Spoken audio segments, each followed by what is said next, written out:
Hello' guys, good evening. আপোনালোকৰ আছাম পুলিচৰ admit card কেতিয়া আহিব? বহুতে হয়তো জানিবলৈ বিচাৰি আছে আৰু নৱেম্বৰত যিহেতু CM ছাৰে ক'লে, চ' নৱেম্বৰত আহিলে আপোনালোকে কিমান টাইম সময় পাব আপোনালোকে ফিজিকেল দি হোৱাৰ পিছত ৰিটেনলৈ আৰু ৰিটেন দি হোৱাৰ পিছত ভাইভালৈ। চ' আজি ভিডিঅ'টো এইখিনিৰ ওপৰত ডিছকাশ্যন হ'ব আৰু লগতে ফিজিকেল এফিচিয়েঞ্চি টেষ্টৰ কিছুমান গুৰুত্বপূৰ্ণ কথাৰ ওপৰত আলোচনা হ'ব আৰু এডমিট কাৰ্ড কেতিয়া আহিব তাৰ ওপৰত আলোচনা হ'ব, বুজিছে নহয়? চ' আপোনালোকে ভিডিঅ'টো সম্পূৰ্ণ চাব, তেতিয়া সকলোখিনি বুজি পাব এই ভিডিঅ'ৰ জৰিয়তে। চ' ভিডিঅ'টো ষ্টাৰ্ট কৰাৰ আগতে আপোনালোক এটা কথা জনাই লওঁ যে আপোনালোকে সকলোৱে গম পাইছে এইবাৰ কাট অফ হাই যাব, যিহেতু অসম পুলিচৰ গম পাইছে নহয়। কাট অফ হাই যাব কাৰণ আপোনালোকে চাওক, চব আজিকালি চব এক্সিলেণ্ট বুলিয়ে ক'ব পাৰি। সকলো ল'ৰাই আজিকালি প্ৰিপেৰেশ্যন কৰিছে, গোটেই ফিল্ড ভৰি আছে এতিয়াৰ পৰা।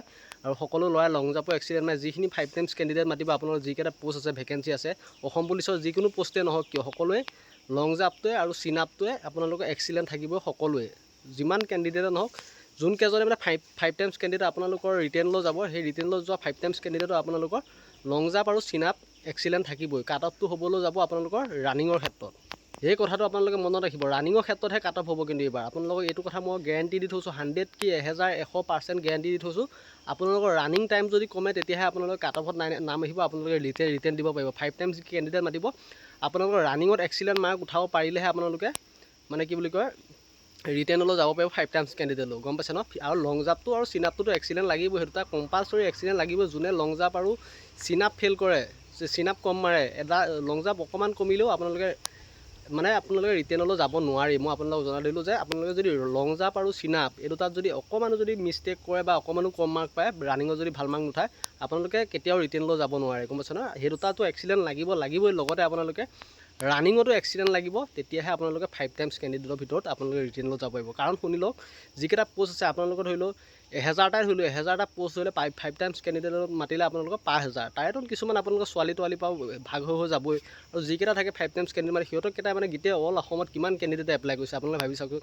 আৰু যিখিনি কেণ্ডিডেট এপ্লাই কৰিছে সকলোৱে আপোনালোকক ক'লোঁ নহয়, আমি যেতিয়া দিছিলোঁ তেতিয়া ইমানখিনি ভেকেঞ্চি থাকোঁতেও তেতিয়া সকলোৱে যোনে লং জাম্প আৰু চিন আপ এক্সিলেণ্ট মাৰিছে সিহঁতৰহে নাম আহিছে। যোনে এক্সিলেণ্ট মাৰিব পাৰে সিহঁতৰ নামেই নাহে, আৰু ৰানিঙত অকণ ভাল মাৰ্ক থাকিলেহে নাম আহিছিল। চ' আপোনালোকে এইকেইটা পোষ্টত আপোনালোকে ৰানিঙত যদি এক্সিলেণ্ট নুঠায়, আপোনালোকে মানে আশাই বাদ দিয়ক। চ' এইবাবে আশা বাদ দিয়ক নহয়, আশা বাদ দিবলগীয়া হোৱা নাই, কাৰণ আপোনালোকৰ সময় আছে এতিয়াও, গম পাইছে নাই। যিহেতু CM ছাৰে কৈছে নৱেম্বৰত এডমিট আহিব, আপোনালোকৰ হাতত এতিয়াও সময় আছে, গম পাইছে নাই। এতিয়া জুন চলিছে, জুলাই, আগষ্ট, ছেপ্টেম্বৰ, অক্টোবৰলৈকে আপোনালোকৰ টাইম আছে। আপোনালোকে ধৰি লওক, এনেই অনুমানিক এটা ধৰি লওক, ইমানখিনি টাইম আছে। 4 মাহত আপোনালোকে বহুতখিনি ইম্প্ৰুভ কৰিব পাৰিব। আৰু আপোনালোকক জনাইছোঁ, ৰানিংটো এক্সিলেণ্ট মাৰিবলৈ আপোনালোকে যদি কিছুমানে পাৰা নাই, আপোনালোকে প্ৰটিন এটা কথা কৈছিলে এচিডি, সেইটো পাৰিলে ল'ব। আৰু ভাল খোৱা বোৱাৰ ওপৰত যত্ন কৰক, আৰু ৰানিংটো এক্সিলেণ্ট আনিবলৈ এতিয়াই যত্ন কৰক। কিন্তু গাইছ, মই আপোনালোকক সদায় অলপমান মানে আগতে টিপছবিলাক দি আছোঁ দেই, আপোনালোকক কৈ আছোঁ। যিবিলাক মানে পিছত ক'ব লাগে মই আপোনালোকক আগতেও কৈ আছোঁ। কিন্তু আপোনালোকে ৰানিঙত যত্ন দিয়ক, আৰু বাকী দুটা এক্সিলেণ্ট মাৰি ৰানিংটো যিমান এক্সিলেণ্ট মাৰিবা তাৰ ওপৰত যত্ন দিলেহে আপোনালোকৰ কাম হ'ব। এতিয়াই কৈ থৈছোঁ আপোনালোকক, এই কথাটো মনত ৰাখক। কিন্তু পিছত এইটো যদি আপোনালোকে এইটো ভুল কৰে ন, আপোনালোকে কিন্তু পিছত এনেই এডমিট আহিব, কি আহিব এইটো আশাত থাকিব, কিন্তু লাষ্টত গৈ আপোনালোকে কোৱালিফাই নহ'বগৈ, বুজিছে নহয়। আপোনালোকে ৰিটেনলৈ কোৱালিফাই নহ'ব এইবিলাক মাথা মাৰি থাকিলে। চ' আপোনালোকে নিজৰ কৰ্তব্যৰ ওপৰত মাথা মাৰক, যিটো ফিজিকেল ৰানিং এইবিলাকৰ ওপৰত মাথা মাৰক এতিয়া। যিহেতু এতিয়া CM ছাৰে কৈছে নৱেম্বৰত আপোনালোকৰ কি বুলি কয়, এডমিট কাৰ্ড আহিব, গম পাইছে নহয়। এডমিট কাৰ্ড অহাৰ কথা কৈছে। বাৰু মই নকওঁ যে নৱেম্বৰতে আহিব, আপোনালোকৰ নৱেম্বৰতে এডমিট কাৰ্ড আহিব, কিন্তু অহাটো চিয়'ৰ যে 100 আপোনাৰ 101% চিয়'ৰ যে নৱেম্বৰত নহ'লেও আপোনালোকৰ ডিচেম্বৰত হ'লেও আহিব বা হেৰিত হ'লেও আহিব। আপোনালোকৰ নৱেম্বৰত যদি এডমিটখনো নাহে, কিন্তু আপোনালোকৰ নৱেম্বৰত যদি ফিজিকেলো ষ্টাৰ্ট নহয়, কিন্তু এডমিট কাৰ্ড নৱেম্বৰত আহিব, এইটো 100% চিয়'ৰ। ফিজিকেল লাগে ডিচেম্বৰত হ'ব, কিন্তু এডমিট কাৰ্ডখন আপোনালোকৰ নৱেম্বৰৰ ভিতৰত কিন্তু পাব, সেইটো মোৰ ফালৰ কনফাৰ্ম কৰি থৈছোঁ আপোনালোকক। চ' অনুমানিক হিচাপে আপোনালোকে নৱেম্বৰত ধৰি লওক ৰানিং হৈ গ'ল, বোলে এডমিট কাৰ্ড অক্টোবৰত ওলাই গ'ল, অনুমানিক হিচাপে আপোনালোকে ধৰি ল'লে নৱেম্বৰত ৰানিং হ'ল। তো আপোনালোকে ৰিটেনলৈ কিমান সময় পাব চাওক। আপোনালোকৰ ফিজিকেল ষ্টাৰ্ট হওঁতে বহুত সময় লাগে। মেইন কেছটো ফিজিকেল ষ্টাৰ্টত বহুত সময় লগা মেইন কেছটো আপোনালোকে বুজি পাই লওক। আপোনালোকৰ অকল ৰানিং, অকল ABUB ৰানিং নহয়, অকল আপোনালোকৰ ABUB নহয়, তাত APR থাকিব, ফায়াৰ এণ্ড ইমাৰ্জেঞ্চি থাকিব, সকলো যিমানখিনি ডিপাৰ্টমেণ্ট পাতিছে। এবাৰ ইণ্টাৰভিউ পাতা মানে, চলি যোৱা মানে আপোনালোকৰ এই অকল ABUBটোৰ কাৰণে পাতা নহয়, গোটেই যিমানখিনি ভেকেঞ্চি আছিলে, ৰানিং ফিজিকেল হেৰি আছিলে, গোটেইখিনি ক্লিয়াৰ হোৱাৰ পিছতহে ৰিটেন হ'ব, গম পাইছে ন। কম্বাইন ৰিটেন পাতিব। তাৰপিছত আপোনালোকে যেতিয়া ফিজিকেল ক্লিয়াৰ হ'ব, তাৰপিছত আপোনালোকে কম্বাইন ৰিটেন পাতিব। তো আপোনালোকক এটা কথা কৈ দিওঁ, আপোনালোকৰ যদি নৱেম্বৰৰ পৰা যদি ৰানিং ষ্টাৰ্ট হয়, নৱেম্বৰ, ডিচেম্বৰ লাষ্ট বা আপোনাৰ জানুৱাৰী 15 তাৰিখ মানলৈকে আপোনালোকৰ যদি নৱেম্বৰত এডমিট আহে, মানে কি আপোনালোকৰ নৱেম্বৰৰ পৰা ৰানিং হ'লে আপোনালোকে জানুৱাৰী 15 তাৰিখ মানলৈকে আপোনালোকৰ ৰানিং চলিয়ে থাকিব। মানে 1.5-2 মাহ আপোনালোকৰ ৰানিং চলিয়ে দিয়ে, মিছা কথা নকওঁ গাইজ। আপোনালোকে চাব লাগে 1.5-2 মাহ আপোনালোকে প্ৰত্যেকবাৰে ইণ্টাৰভিউত আপোনালোকৰ অসম পুলিচৰ ক্ষেত্ৰত 1.5-2 মাহ ৰানিং ষ্টাৰ্ট মানে চলি থাকে, গম পাইছে নহয়। যিহেতু বহুতখিনি কেণ্ডিডেট থাকে, বহুতখিনি ভেকেঞ্চি থাকে, বহুত বেলেগ বিভাগ থাকে, সকলোখিনি একেবাৰতে পাতে। চ' 1.5-2 মাহ পাতে, তাৰপিছত আপোনালোকৰ ৰিটেনৰ কাৰণে কিমান সময় পায় আপোনালোকক জনাই আছোঁ। তাৰপিছত আপোনালোকৰ 1.5 মাহৰ ফিজিকেল শেষ হৈ গ'ল নহয়, নৱেম্বৰত পাতিলে 1.5 মাহত আপোনাৰ জানুৱাৰী মানে 15 তাৰিখ মানে ফিজিকেল অন্তত শেষ হৈ গ'ল। তাৰপিছত আকৌ আপোনালোকে ফিজিকেলৰ কাট অফ মাৰে, গম পাইছে নাই? ফিজিকেলৰ কাট অফটো আকৌ মাৰোঁতে আপোনালোকে এমাহ 35 দিন তেনেকুৱা লাগি যায় ফিজিকেল কাট অফ লিষ্টটো আহোঁতে, গম পাইছে নহয়? ফিজিকেল কাট অফ লিষ্টটো আহোঁতে আকৌ আপোনালোকে এমাহমান সময় পাব, গম পাইছে নাই? কাট অফটো অহালৈকে। কাট অফ অহাৰ পিছতে হয়তো লগতে আপোনালোকৰ কাট অফো মাৰে আৰু কিছুমান এডমিট ডাউনলোডো দিয়ে, সেইটো ছিষ্টেম হয়। নহ'বা আপোনালোকৰ কি হয়, কাট অফটো মাৰা দুদিনমান পিছত এডমিট ডাউনলোড, মানে আপোনালোক কাট অফটো মাৰাৰ পিছতো আপোনালোকে অলপমান সময় পাব এডমিটখন ডাউনলোড কৰিবলৈ। এডমিট ডাউনলোড কৰাৰ পিছতো আপোনালোকে 20-22 দিন সময় ৰিটেৰ্ণলৈ পায়। মানে আপোনালোকে জানুৱাৰী, ফেব্ৰুৱাৰী, মাৰ্চ, এপ্ৰিল মানতহে ৰিটাৰ্ণ দিবগৈ পাব, গম পাইছে নহয়? এইখিনি হোৱাৰ পিছত এপ্ৰিল মানতহে আপোনালোকে ৰিটাৰ্ণ দিব পাব, সেইটো সুধি আছিলে বহুতে। চ' অলপ টাইম যায় গাইজ, আপোনালোকে 4-5 মাহ লাগে, 5 মাহ হ'লেও সময় লয়, যিহেতু ফিজিকেলটো ৰিটাৰ্ণলৈ মানে ৰিটাৰ্ণ ক্লিয়াৰ হোৱালৈকে, গম পাইছেনে? যিহেতু আপোনালোক ইউনিভাৰ্চিটিত দিয়ে, ডিব্ৰুগড় ইউনিভাৰ্চিটি কিবা কিবি ইউনিভাৰ্চিটি এনেকুৱা বটাই দিয়া হয়, ক'ত ৰিটাৰ্ণ ক'ত মানে কোনোখন স্কুল তেনেকুৱা চিলেক্ট কৰিবলৈ হয়, অলপ টাইম লয়।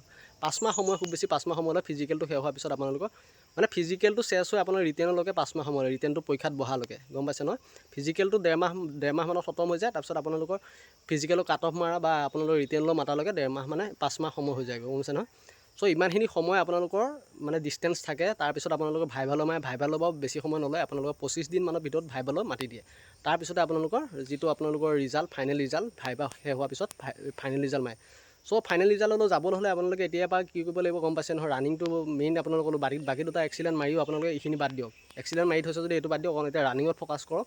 ৰানিঙত ফ'কাছ কৰিলেহে আপোনালোকে এইখিনিলৈও যাব পাৰিব। আৰু লগতে যদি আপোনালোকে ফাইনেল মেৰিট লিষ্টখনত নাম আনিবলৈ মন আছে, আপোনালোকে ইমানখিনি কষ্ট কৰিলে যদি আপোনালোকে ফাইনেল মেৰিট লিষ্টখনলৈ যাব নোৱাৰে, ইমানখিনি কষ্ট কৰি আশা মনত বান্ধি ৰাখি কি লাভ, হয়নে নহয়? আপোনালোকক মই কৈছোঁ কথাটো, আপোনাৰ মনত আশা বান্ধি কি লাভ, যদি ইমানখিনি কষ্ট কৰি আপোনালোকে মেইন চাকৰিটোৱে নাপায়, ইমানখিনি কষ্ট কৰিলে চাকৰিটো নাপালে কি লাভ, অতখিনি কষ্ট কৰা লাভটো হ'ল কি আপোনালোকৰ? চ' সেইবাবে কৈছোঁ আপোনালোকে ৰানিংটোৰ লগতে আপোনালোকে পঢ়া শুনাও ষ্টাৰ্ট কৰি থওক।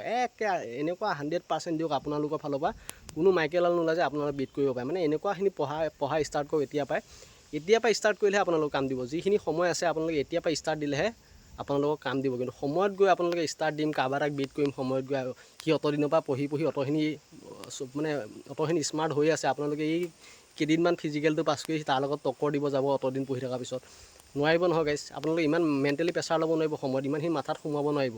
চ' এতিয়াৰ পৰাই অলপ মাথাত সোমাই মানে কথাবিলাক গৈ থাকিব, যে পঢ়া শুনা কথাবিলাক গৈ থাকিব, গম পাইছে নহয়? চ' সেইকাৰণে কৈছোঁ আপোনালোকে কি কিতাপ পঢ়িব, যি কিতাপ পঢ়ে আপোনালোকে ডেছক্ৰিপশ্যনত থৈ দিছোঁ। আপোনালোকে মই যিকেইখন গাইজ কৈ আছোঁ কিতাপকেইখন আপোনালোকে লওক পাৰিলে, বিশেষকৈ বেলেগ কথা নাজানো, আছাম ইয়াৰ বুক নতুন জানানে কেইখন ল'ব, তাৰপিছত আৰু কেইখনমান গাইড বুক দিছোঁ, এইকেইখন লয় নলয় নাজানো, আৰু লোৱাটো ল'বই মুঠতে, সেইকেইখন বুক ল'ব যে 100% চিয়ৰ, বহুত ভাল কিতাপ হয়। আৰু লগতে আপোনালোকে মেথছ ইউটিউব চেনেল চাওক, চাওক, য'ৰ পৰা যেনেকৈ নহওক পেপাৰ এনালাইচিছ কৰক, মানে যিমান পাৰে ডিছকাশ্যনত আপোনালোকে ব্যস্ত হৈ থাকক, লগতে ফিজিকেলৰ লগতে, গম পাইছে নহয়? তেতিয়াহে আপোনালোকে ফাইনেল মেৰিট লিষ্টত কংগ্ৰেচুলেশ্যন ইউ আৰ চিলেক্টেড বুলি আহিব, গম পাইছে নহয়? সেইখিনি সময় পাবলৈ হ'লে।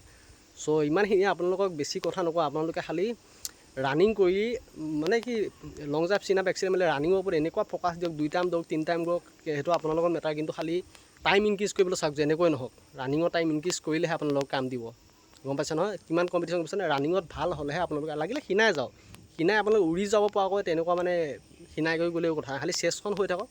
বাকী আপোনালোকে যিমান পাৰে এনেকুৱা কমে লাগক, নিজকে পাগল বনাই দিয়ক, মানে পাগল বনাই লাগি যাওক, এনেকুৱা লাগক মানে নিজকে নিজে এজন পাগল। এনেকুৱা ডিচিপ্লিন মেইনটেইন ৰাখক যে নিজৰ মন নগ'লেও, ডিচিপ্লিন কাক কৈ গম পাইছে নাই? মন নগ'লে আপোনালোকে সেইটো কাম কৰিবই লাগিব, মন নগ'লে আপোনাৰ মন আছে নাই নাজানো, ডিচিপ্লিনটো এনেকুৱা বস্তু আপোনালোকে কৰিবই লাগিব। সেই তেনেকুৱা চিষ্টেম এটা বান্ধি লওক, আপোনালোকে কৰে যে সদায়, আজি বোলে মন যোৱা নাই ৰানিং কৰিবলৈ, নহয় যাবই, ডিচিপ্লিনৰ মতে চওক, 100% ছাকচেছ হ'ব। আৰু পঢ়ক আহি পায়, 100% ছাকচেছ হ'ব, মই আপোনালোকৰ ফালৰ পৰা গেৰাণ্টি থ'লোঁ। আৰু এইটো কথা মনত ৰাখিব, এইখিনি যোনে কাম কৰি আছে এতিয়াৰ পৰা, সি ছাকচেছ হ'বই, মই আপোনালোকক গেৰাণ্টি দিছোঁ। আৰু মোৰ ছাবস্ক্ৰাইবাৰখিনিক মই সদায় অলপ আগবঢ়াবলৈ চেষ্টা কৰি আছোঁ, কিন্তু পাৰিছোঁ নে নাই নাজানো, কিন্তু যিটো কৈ আছোঁ এইটো ৰিয়েলিটি। আপোনালোকক মই সদায় বেলেগতকৈ 2-3 দিন আগত মানে জনাই আছোঁ কথাবিলাক, গম পাইছে নহয়? চ' আজি ভিডিঅ'টো ইমানখিনি কেনেকুৱা পালে নাজানো, যদি ভাল লাগিল লাইক এটা কৰিবলৈ নাপাহৰিব, আৰু কমেণ্ট এটা দিব নাপাহৰিব। আৰু কিতাপখিনি যিখিনি কিতাপৰ কথা কৈছোঁ ল'ব, প্ৰ'টিনটো লয় নলয় নাজানো, ভাল প্ৰ'টিন, সেইবাবে ছাজেষ্ট কৰি আছোঁ। আপোনালোকে ল'লে ল'ব, নহ'লে নাই, মোৰ লগত ইমান হেৰি নাই বাৰু। আপোনালোকক মানে কি এনাৰ্জি এটা লাগে, এনাৰ্জি হ'লেহে আপোনালোকে দৌৰিব পাৰে। যদি সদায় দৌৰিও থাকে, এনাৰ্জিটোৱে নাথাকে, কি হ'বনে নহয়? চ' এনাৰ্জিৰ কাৰণে অলপ বস্তু নিজে খোৱা বোৱাটো গুৰুত্ব দিব। চ' আজি ভিডিঅ'টো ইমানখিনিয়ে, ধন্যবাদ। কেনেকুৱা লাগিল জনাব।